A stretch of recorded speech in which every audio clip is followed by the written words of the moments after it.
የወቅቱ የአውሮፓ ክለቦች የትኩረት ማዕከል እየሆኑ ከሚገኙ አሰልጣኞች መካከል ሮቤርቶ ዲዘርቢ አንዱና ቀዳሚው ሰው ነው። ታዲያ በዚህ ሰዓት ላይ ቶተንሃም ስፐርስ የኚህ አሰልጣኝ ፈላጊ ከመሆኑ ባሻገር ንግግር መጀመራቸው ይፋ ተደርጓል።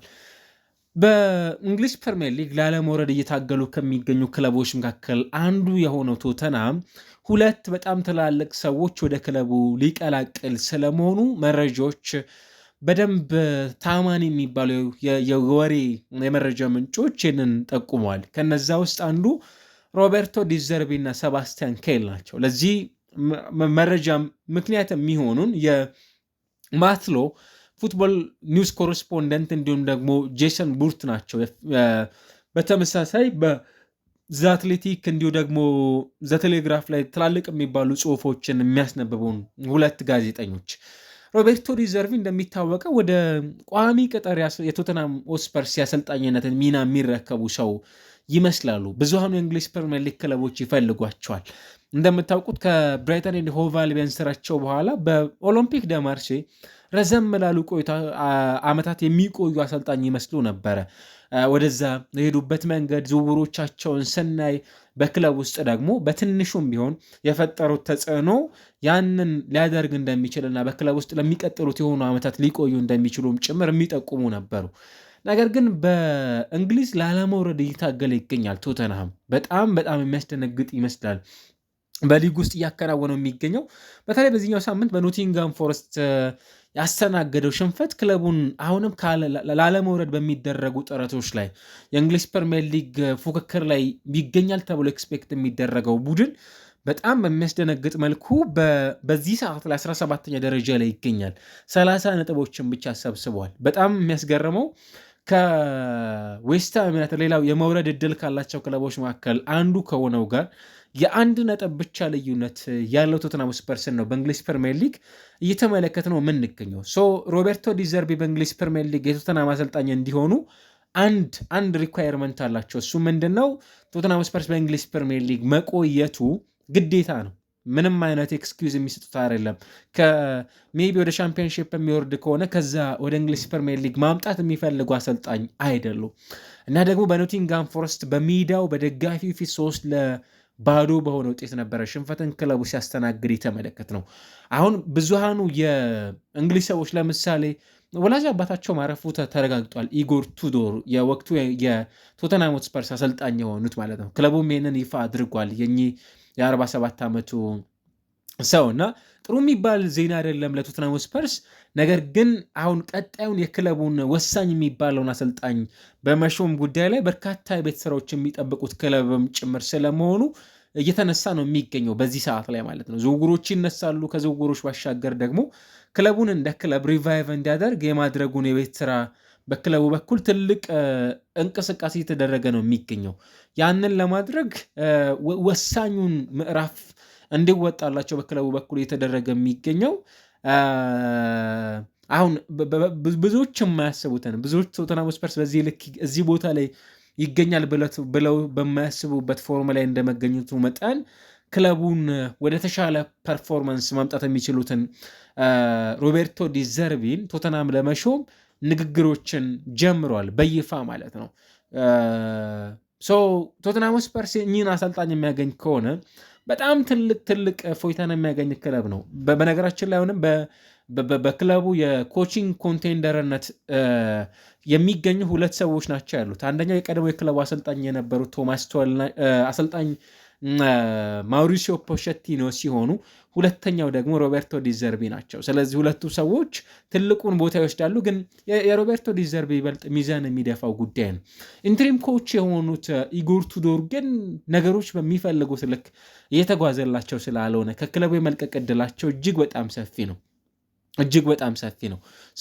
ክለቡ እኚህን አሰልጣኝ ወደ ክለቡ ሲያመጣ ብዙ ነገሮች የሚለውጥ ክለብ እንደሆነ በደንብ ማንሳት የምንችል ይመስለኛል። አንደኛው ቶተንሃም ስፐርስ ያ በፊት የምናውቀውን ያጨዋወት መንገድ ምናልባት የእንግሊዝ ፕሪሚየር ሊግ ብዙሃኑ ደጋፊዎች ከአርሰናል ደጋፊዎች ውጭ ፌቨራይት ቲም ክለቦቻቸው ማነው ተብለው ቢጠይቅ አብዛኞቹ የእግር ኳስ ተመልካቾች ቶተንሃም ሊሆን የሚችል ይመስለኛል። የአጨዋወት መንገዱ እጅግ በጣም አስደናቂ ነው። በወጣት ኮከብ ተጫዋቾች የታጨቀ የምንላቸው ተጫዋቾችን የተመለከትንበት ነው። እንደነ ሃሪ ኬን፣ ክርስቲያን ኤሪክሰን፣ ሎሪስ ምናልባት እንደነ ሎሪስ በግብ ጠባቂነት፣ ክሪስቲያን ኤሪክሰን እንደነ ኤሪክ ዳየር፣ ዴይሊ አሊ ከዛ ባለፈ ካይል ዎከር ያሉ ተጫዋቾችን በዚህ ቡድን ውስጥ ተመልክተናል። ኢቨን ወደኋላ እንኳን መለስ ብንል በጣም ብዙ አስደናቂ የሚባሉ ተጫዋቾች አሉ እና ከዚህ በኋላ እንዲሁ ደግሞ በቅርቡ እንደምታስታውሱት በክለቡ በኩል ወሳኝ የሚባሉት ዳኒ ሌቪ ከክለቡ ወጥተዋል። በተመሳሳይ የፋቢዮ ፓራቲቺ ጣሊያናዊው ሰውም ጭምር ከክለቡ ጋር ይለያያሉ።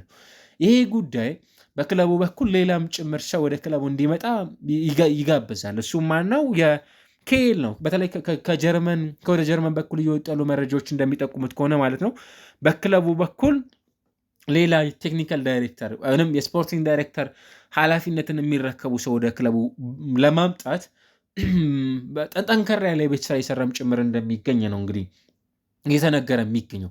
ይህም ለክለቡ በጣም ትልቅ አስተዋጽኦ ያበረክታል ተብሎ ነው የሚጠበቀው በቶተንሃም ስፐርስ በኩል ማለት ነው።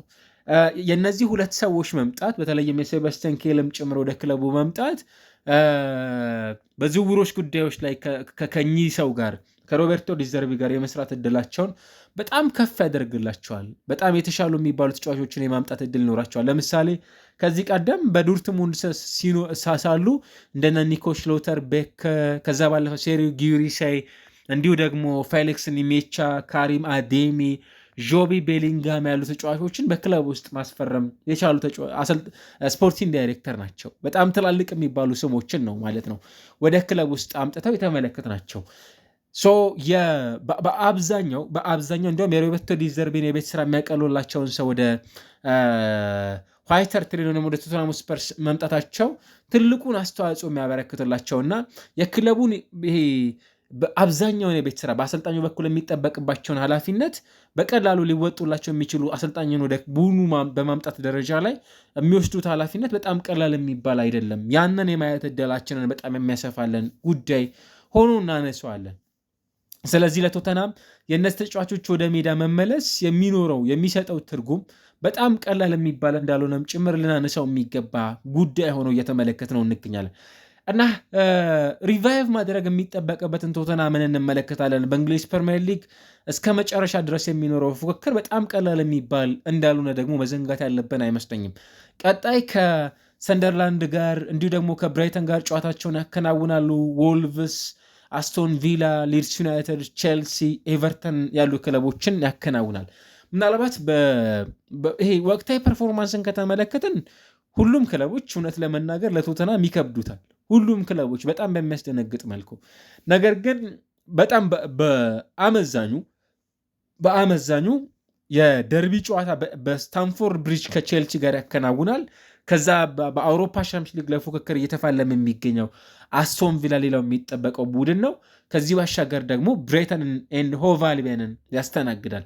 እነዚህ ክለቦች በአንጻራዊነት ወረቀት ላይ እንዲሁ ስናየው ለቶተንሃም ስፐርስ በኖርማሉም ሰዓት ላይ በትክክል ኮምፒት የሚያደርጉት የሚፎካከሩት ግን ቀላል የማይባሉ ክለቦችንም ጭምር እንደሆኑ ልናነሳቸው የሚገቡ ክለቦች መሆናቸውንም ጭምር ደግሞ ማንሳት ያለብን ይመስለኛል። እነዚህን ጉዳዮች በዚህ ሰዓት ላይ በቶተንሃም በኩል እየተሰማ ነው የሚገኘው።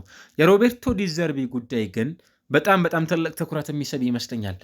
ክለቦች አሁንም ቢሆን እንዲሁም አሰልጣኞችም ጭምር ኦልሞስት ወደ 3-4 ወራት አካባቢ ከ3 ወራት ያልበለጡ ጊዜያቶች ናቸው እንግሊዝ ፕሪሚየር ሊግ ሙሉ ለሙሉ ቀጣዮቹ የፉክክር ቆይታዎች የሚቀጥሉት።